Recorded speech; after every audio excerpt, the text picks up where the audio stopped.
My name is Clay Nodes. My name is Noah Huggendorf, and for our Rec and Eco project, we did the Gaskins Forest Education Center Nature Trail Bridge. As you can see behind us, this is the finished product. And for our first step for the bridge, we come in and we remove the brush. We used a backhoe to do this with the help of the land manager, Mr. Jose. He come in with the backhoe, helped us clear all these grapevines and other vines, blackberry, stuff like that. We kind of piled them up here on the side for wildlife use. And then after that, we had access to the bridge, which is over here. And we got rid of the old bridge by taking the wood down. It wasn't stable at all. We just took it off by hand. And we had the backhoe back up towards the little creek. Took the culverts off with a strap. Brought them up here along with the other wood so everything would be close to each other. So, my name's Skylar Hall. I was also a member of this Rec and Eco project. After we got the old bridge removed, we proceeded down to the creek and began leveling the creek bed using a shovel in order to place the new culverts down in. We replaced the original 2 culverts with 4 culverts to provide a more stable, lengthier base. After we leveled the creek out, we placed the culverts in using the backhoe and a strap. And then we took the shovel and put dirt on top of the new culverts to create a level surface to put bricks on top of to create a more stable surface for the bridge boards. And then after that, we began working on constructing the framework of the bridge, which consisted of 8 2x10 by 12s. We connected them together in the middle using metal straps that tie the wood together. And then we took and stood each of the 4 sets of framework up and tied each of them together using 2x4s in order to provide adequate spacing.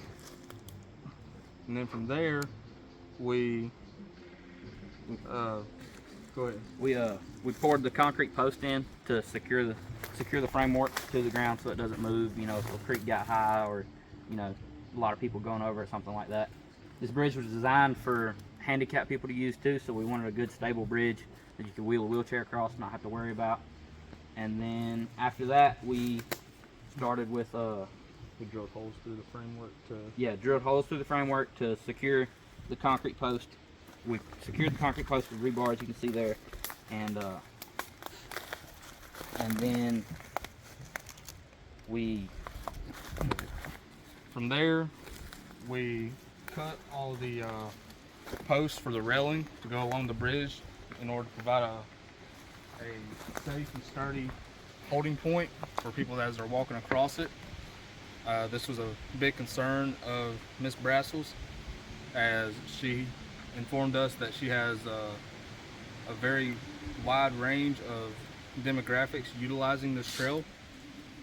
As you can see, it's not quite finished yet.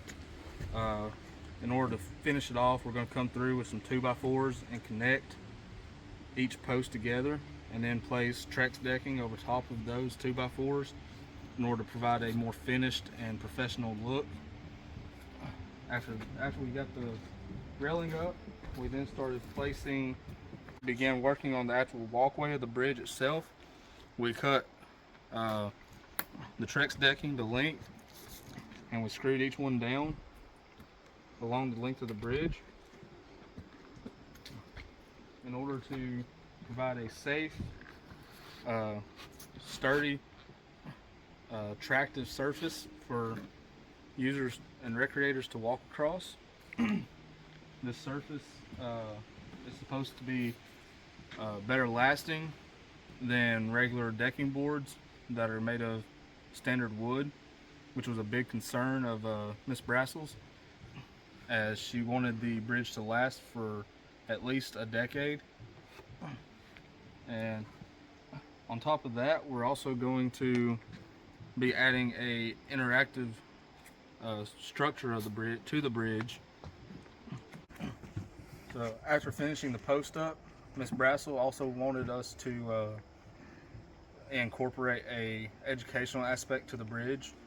So for that, we decided to create 2 posters informing the public about some common aspects that you can find in wetlands, including the native plants along with survival habits in wetland areas.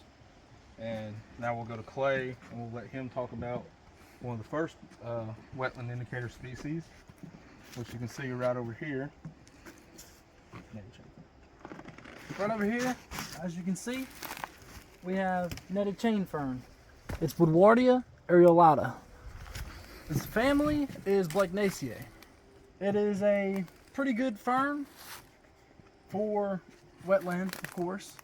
And then the next species we have is switch cane. It is Arundinary gigantea. It's in the Poaceae family. It also grows very well in the wetland species.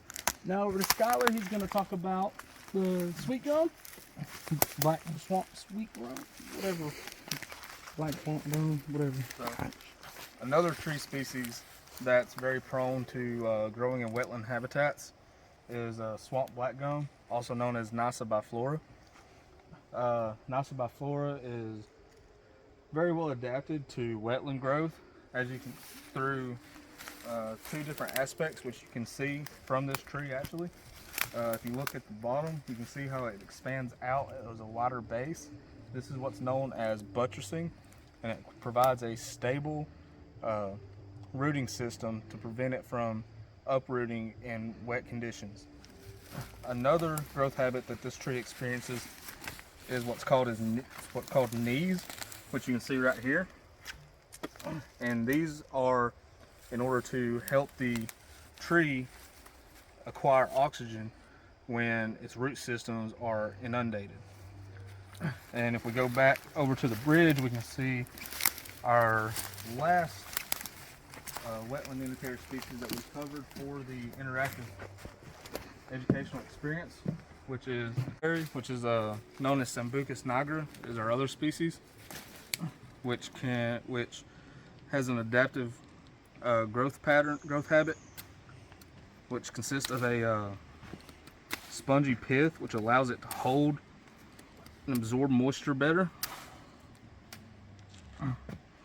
It feels almost like a cork. It's real spongy. You can see how it holds water. As I'm pushing the knife in, you can see the water coming out. It's a common growth feature of wetland habitat species. And look here's actually a wetland animal, green tree frog.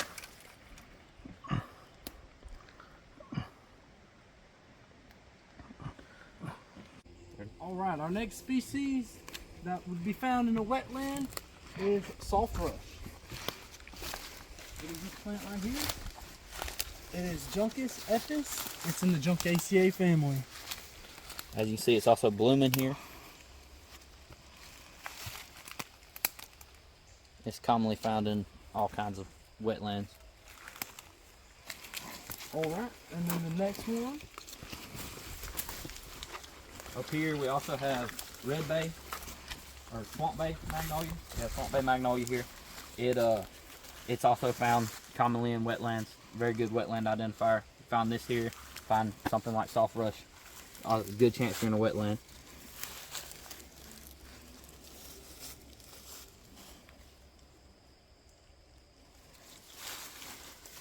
And one of the last ones we're going to cover, not saying that is the last one in general of a wetland, but it's one of the last ones we're going to cover is cinnamon fern.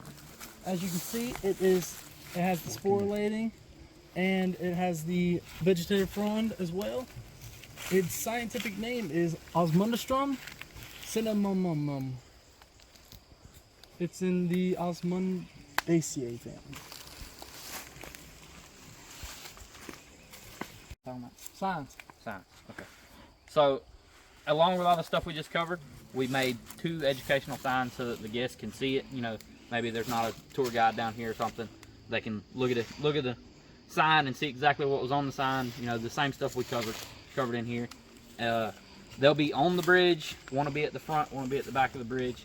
So the whole way through, you know, the guests are learning about everything. So overall, I would say that our bridge is going to provide access to numerous demographics of the public and allow them to access native plants and native culture in an ecological system that many don't get the chance to experience. This will be a result of providing a stable, wide crossway to where they can utilize a nature trail that's typically inaccessible to many members of the public.